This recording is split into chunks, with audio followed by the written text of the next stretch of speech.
How to remove or change phone number on Discord. Hey guys, welcome back to this YouTube channel. Today I will show you that how can you change or remove phone number on Discord. So let's get started.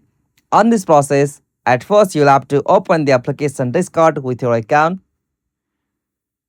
Alright, so after you open the Discord, you'll get such interface. So from here, you'll have to go the option U just at the bottom right corner. Alright, so from here tap on settings, it will appear at the top right corner.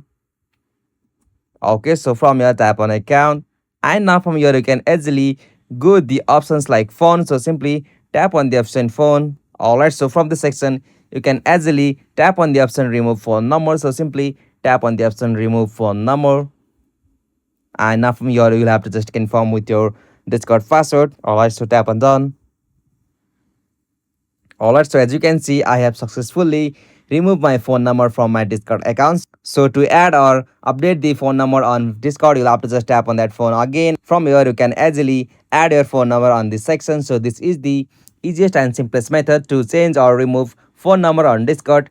Hope you found this video helpful to you, and please don't forget to subscribe our YouTube channel for more quick and short tutorial like this. Thank you for watching this video. Have a nice day.